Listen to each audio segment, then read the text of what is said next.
본문 말씀은 빌립보 교회를 향해서 바울이 기도했던 그 기도의 제목들이 소개되고 있습니다. 세 가지인데요. 그 중에 첫째, 지난주에 했습니다. 오늘은 그 두 번째 기도 제목, 진실한 삶에 대해서 살펴보겠습니다.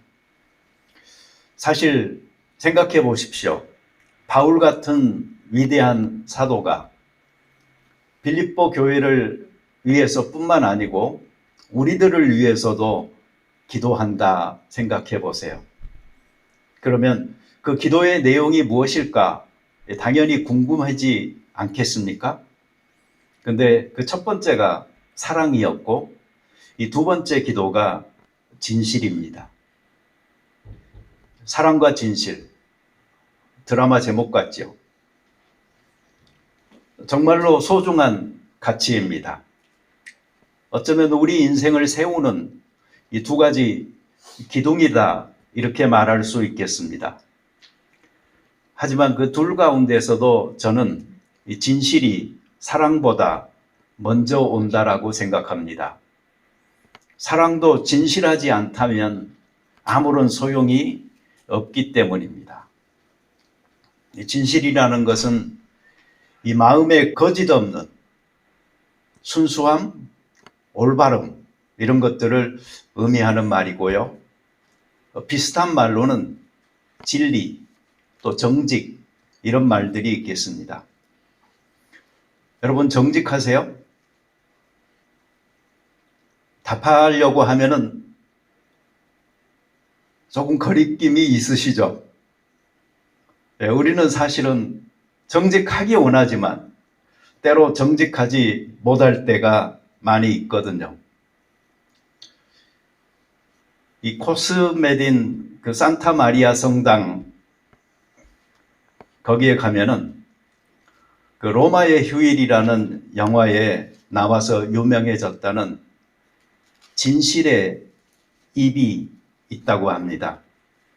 그 바다의 신, 해신 트리톤의 얼굴을 새겨놓은 원형 석판인데 여기에는 내려오는 전설이 하나 있는데 그 입에다가 손을 넣고 거짓말을 하잖아요. 그러면 그 입이 닫아져 가지고 손목이 잘린다고 그런다고 합니다. 진짜라면 우리는 남아있는 게 없을 것 같아요. 뭐 손을 넣든 발을 넣든 때로 머리를 넣든 우리는 거짓말을 밥 먹듯이 하면서 사는지도 모르겠습니다. 비록 우리는 거짓말을 하면서 살지만 진실된 사람을 만나고 싶어 하는 그 마음을 한편에는 늘 가지고 있습니다. 왜 그런고 하니 진실이라는 것은 바로 신실함 그리고 성실함이기 때문에 그래서 진실이 우리의 마음의 태도라면 신실이라는 것은 겉으로 드러나는 자세이고 그리고 성실은 그 진실함을 행하는 실천이기 때문에 이 진실, 신실, 성실 이 가치를 높이면서 우리는 살아가는 것입니다. 이 코람 데오라는 라틴어가 있습니다. 하나님 앞에서라는 말인데 사실은 그 말을 그리스도인들이 자주 사용하기는 합니다. 그런데 그 하나님 앞에서 어떻게 하겠다는 말입니까? 그 살겠다는 말 아닙니까? 진실하게 그리고 신실하게 성실하게 살겠다 하는 그 각오가 그 코람데오 하나님 앞에서라는 말로 사용되어지고 있다 이렇게 생각을 합니다. 하나님께서 못하는 게 있다고 사람들이 말하죠. 두 가지 보통 말하는데 첫째는 죄 짓는 것을 하나님은 못하신대요. 그리고 또 하나는 거짓말을 못하신다 이런 말을 합니다. 왜 그런가 하니 거짓의 아비는 하나님이 아니고 사탄입니다. 그래서 고린도후서 11장 3절에 이런 말이 있습니다. 뱀이 그 관계로 하와를 미혹한 것 같이 너희 마음이 그리스도를 향하는 진실함과 깨끗함에서 떠나 부패할까 두려워하노라. 진실함과 깨끗함에서 떠나면은 어떻게 된다고요? 부패할까 두려워하노라. 성경에서 왜 진실하라고 말할까요? 그것은 우리가 부패한 가운데서 죄 지으면서 살아가는 삶을 경계하기 위함입니다. 성경에서 이 진실이라는 말을 찾아보면은요, 굉장히 재밌는 사실을 하나 발견할 수 있습니다. 내가 진실로 너희에게 이르노니. 어떤 때는 내가 진실로 너희에게 이르노니. 또는 내가 참으로 너희에게 이르노니. 누가 하신 말씀일까요? 예수님께서 하신 말씀이에요. 진실이라는 말, 참이라는 말을 예수님께서는 많이 사용하셨고요. 특별히 제자들에게 말씀하실 때에 내가 진실로, 참으로 이렇게 말한다. 항상 진실과 참으로 다가오셨던 그 예수님 앞에서, 그리고 그 가르침을 받은 우리가 거짓으로 살 수 없다, 이런 생각으로 우리는 진실한 삶을 추구해야 되겠습니다. 진실은 하나님 앞에 선 사람의 마땅한 자세입니다. 왜 그런고 하니 언제 어디서나 시간과 장소에 구애받지 않고 영으로 충만하게 계시는 하나님의 그 임재를 생각할 때에 그분 앞에서 내가 피하여 숨을 공간과 시간은 없기 때문에, 그래서 하나님 앞에 서 있는 자세로 우리는 거짓을 멀리하고 진실한 삶을 추구해야 되겠습니다. 에베소서 4장 15절 말씀, 제가 좋아하는 말씀이에요. 오직 사랑 안에서 참된 것을 하여 범사에 그에게까지 자랄지라. 그는 머리니 곧 그리스도라. 사랑 안에서 참된 것을 하여, 이렇게 번역을 해놓으니까 이게 어떤 행위를 말하나 이렇게 생각하기가 쉽죠. 그런데 원래 뜻은 사랑 안에서 참을, 진실을 말하며, 이런 말입니다. 사랑 안에서 진실을 이야기할 수 있을 때에 우리는 그에게까지 자랄 수가 있습니다. 그는 머리니 곧 그리스도라. 사람들은 반대로 할 때가 많지요. 미움 때문에 말을 합니다. 그러나 성경은 사랑 안에서 참을 말하라, 이렇게 권면하고, 그것이 바로 우리의 성장을 일으켜 세운다라고 말하는 것입니다. 성장을 위한 진실, 이것이 바로 우리의 언어 생활 되려면은요, 제가 생각하는 세 가지는 이런 것입니다. 첫째는 내가 말하려고 하는 바가 주관적, 객관적, 그리고 성경적 입장에서 봤을 때 분명히 옳다라는 확신이 있을 때 말해야 됩니다. 둘째, 내 머리에서 옳다라고 생각하는 것보다 내 가슴에서 사랑하는 열정이 더 뜨겁게 타오를 때 그 말을 해야 합니다. 셋째는 상대방이 진실을 받아들일 만큼 성장했을 때 성장한 그만큼의 진실을 말할 수 있어야 합니다. 사람은 누구나 감당할 수 있는 진실의 무게가 정해져 있기 때문입니다. 그리고 이 사실을 무시하지 말아야 합니다. 예수님께서 하신 말씀 중에도 돼지 앞에 진주를 던지지 말라라는 말씀이 있습니다. 여러분, 진실해야 하지만 무리해서 진실하게 살려고 하는 것도 문제입니다. 그러다 보면은 나는 진실을 위한 준비가 되어 있지 않은 채로 그저 경건의 모양을 갖듯 입술만 진실을 말하기 쉽기 때문입니다. 진실한 방향으로 가고 또 가다 보면 어느덧 내가 진실한 사람이 되어 있을 것입니다. 이 박노해 시인의 진실이라는 시가 있습니다.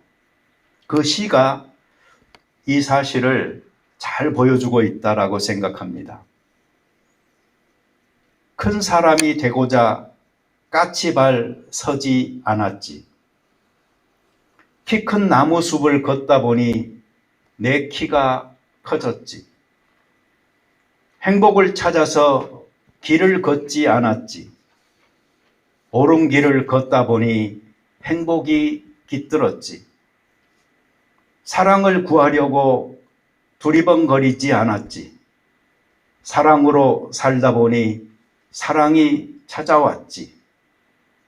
좋은 시를 쓰려고 고뇌하지 않았지. 시대를 고뇌하다 보니 시가 울려왔지. 가슴 뛰는 삶을 향해 헤매지 않았지. 가슴 아픈 이들과 함께하니 가슴이 떨려왔지.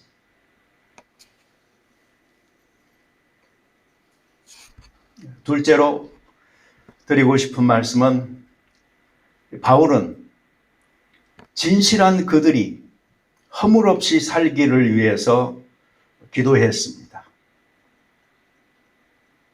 여기 진실이라는 헬라어 에일리크리네스라는 말은요, 태양빛에 비춰봐서 판단받는다, 드러난다 하는 뜻을 가지고 있습니다.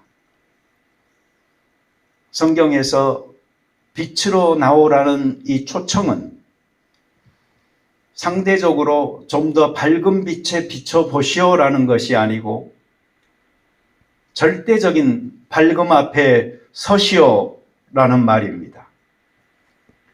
요한복음 8장 12절에서 예수님께서는 말씀하십니다. 나는 세상의 빛이니 나를 따르는 자는 어둠에 다니지 아니하고 생명의 빛을 얻으리라. 12장 46절에서는 이렇게 말합니다. 나는 빛으로 세상에 왔나니 물은 나를 믿는 자는 어둠에 거하지 않게 하려 함이로다. 사도 바울은 이 빛에 대한 생각을 역시 이렇게 말하고 있습니다. 로마서 13장 12절 밤이 깊고 낯이 가까웠으니 그러므로 우리가 어둠의 일을 벗고 빛의 갑옷을 입자. 에베소서 5장 8절에 너희가 전에는 어둠이더니 이제는 주 안에서 빛이라. 빛의 자녀들처럼 행하라. 어둠 속에 있으면 좋은 점이 하나 있습니다. 뭘까요? 자기를 숨길 수 있습니다. 반면에 다른 사람은 잘 보입니다. 자기는 감춰지고 남은 잘 드러나니까 자기 발견은 불가능하고 남은 잘 보이니 결국 남을 판단하게 되고 비난하게 됩니다. 정말 우리가 신실하다면 예수님 말씀들을 떠올릴 필요가 있습니다. 너희 중에 죄 없는 자가 먼저 돌로 치라. 비판하지 말라. 정죄하지 말라. 그리하면 너희가 정죄를 받지 않을 것이요 용서하라. 그리하면 너희가 용서받을 것이요. 여기 허물없이라는 말은 죄를 짓지 않는 것, 과오가 없는 것, 무오한 것, 이런 것들을 의미합니다. 허물없이 살려고 노력하는 것도 좋지만 그 이전에 그 진실함이 허물없는 삶으로 우리를 이끌 것입니다. 그리고 우리는 모두 알고 있습니다. 허물없이 산다는 것이 얼마나 힘든 일인지를. 노력해야 합니다. 멈추면 넘어진다라는 말이 있듯이 그리스도인들은 잘하지 않으면 퇴보하고 있는 것입니다. 계속 맑아지지 않으면 계속 혼탁해지고 있을 뿐입니다. 고인물이 썩듯이 정체되어져 있는 그리스도인의 삶은 결국은 부패하여 냄새 날 수밖에 없습니다. 이 죄에 대한 생각이라는 것은 사람마다 다 다릅니다. 그 기준도 다 달라서 참 이상합니다. 죄가 많은 사람 같은데 떳떳한 의인으로 고개 들고 다니는 사람도 많고, 정말 의인 같은데 스스로는 죄인이라 여기면서 고개 숙이고 다니는 사람도 이 세상에 많은 이유입니다. 어떤 사람은 그 기준이 그냥 법 앞에 거리낌 없으면 되는 것 정도로 이해를 하고, 어떤 사람은 다른 사람에게 거리낌 없이 피해 안 주는 정도 이렇게 이해를 합니다.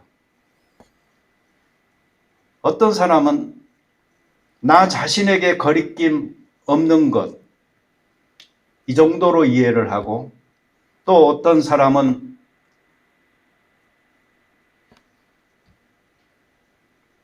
나 자신을 앞세우고 나의 유익을 구한 것을 죄라고 여기기도 합니다. 어떤 사람은 양심 앞에 거리낌 없는 것으로 이해를 하고, 또 어떤 사람은 자기 자신의 양심을 넘어서서 하나님 앞에서 거리낌 없는 것을 기준으로 삼아서 살아가는 사람도 있는 것입니다. 저는 이 호텔에서 일을 하다 보면은요, 아침마다 보는 것이 있습니다. 거기에 보면은 셀프 익스클루전이라고 그래서 등록되어져 있는 사람들의 얼굴이 있는 그 타블렛이 있습니다. 처음에는 참 안타깝다라는 생각이 들었어요. 얼굴도 멀쩡해 보이거든요. 그런데 자꾸 보다 보니까 이제 그 사람들이 저도 익숙해졌어요. 그래서 축복합니다. 그분들 대단하거든요. 생각해 보세요. 건강하지 못한 라이프 스타일에 중독되어 살고 있으면서도 고개 잘 들고 다니는 사람들이 많을 텐데, 이 사람들은 적어도 자기의 신상이나 사진을 거기에 등록해 놓고 이렇게 말하고 있는 거거든요. 나는 알코올에 중독됐어요. 나는 갬블링에 중독됐어요. 나는 나 스스로를 제어하지 못합니다.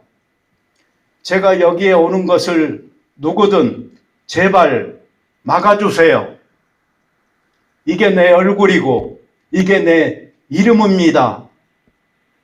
그렇게 외치고 있는 거거든요. 적어도 그런 의지와 용기를 보인 사람들이 거기에 등록되어 있거든요.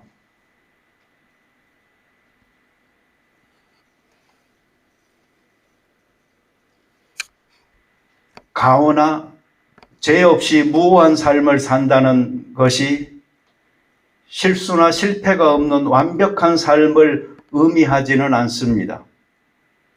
우리 모두는 다 알고 있습니다. 우리들 스스로가 어떤 사람이며 어떤 한계를 가지고 있는지. 그럼에도 불구하고 우리는 예수 그리스도를 닮아가는 거룩한 삶을 향한 추구를 멈출 수 없습니다. 이 땅에서 우리가 아무리 노력해도 그 목표는 완전하게 이루어질 수는 없지요. 그래서 예수 그리스도가 준비한 선물이 있습니다. 그것은 재림의 날에 모든 그리스도인을 그리스도의 몸처럼 영광스러운 몸으로 변화시켜 주시는 영화입니다. 성화를 이루어 가다가 영화되어질 우리의 신분이기 때문에 그 재림의 날은 심판의 날이 아니고 상급의 날이 되어지는 것이고 바로 그때에 모든 것이 최종적으로 결정나고 완성되는 것입니다.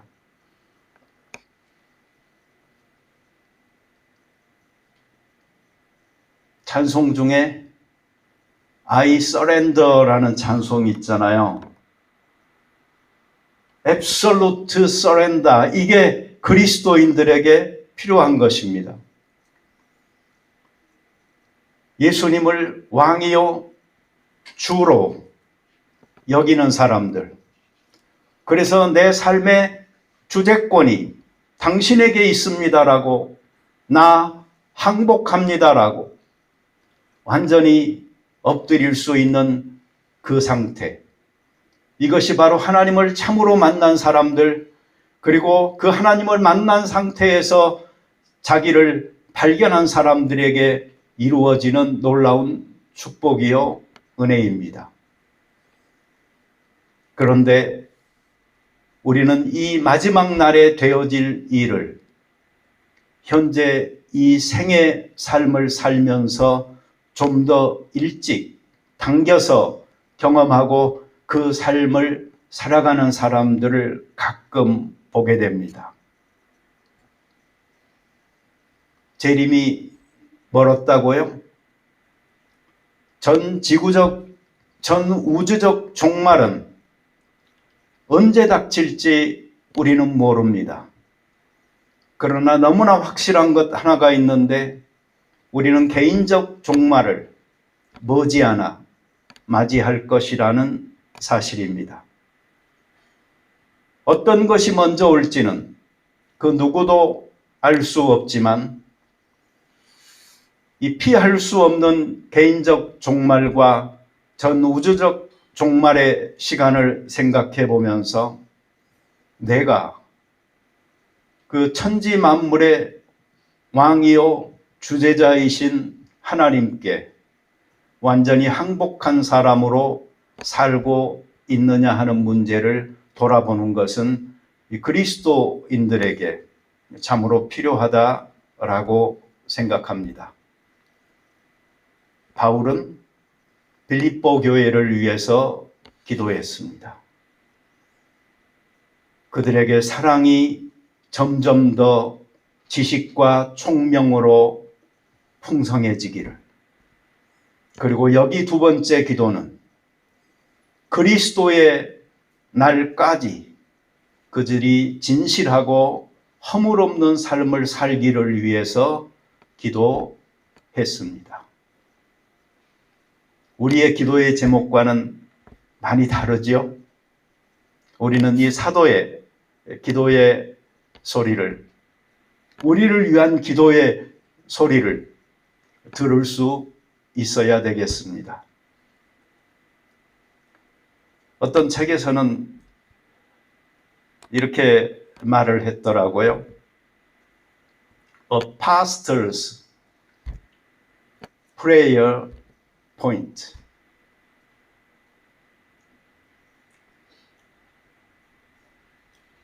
목사의 his people 또는 his flock이라는 말을 썼어요. 양떼라는 말이에요. 그의 사람들, 그의 양떼를 위한 기도 제목이라고. 바울이 빌립보 교회 교인들을 위하여 그러한 기도의 제목을 가졌듯 아마 모든 목사들의 교인들을 향한 기도의 제목도 이와 같을 거다라고 생각을 해봅니다. 우리의 살아있는 이 그 삶의 순간순간들을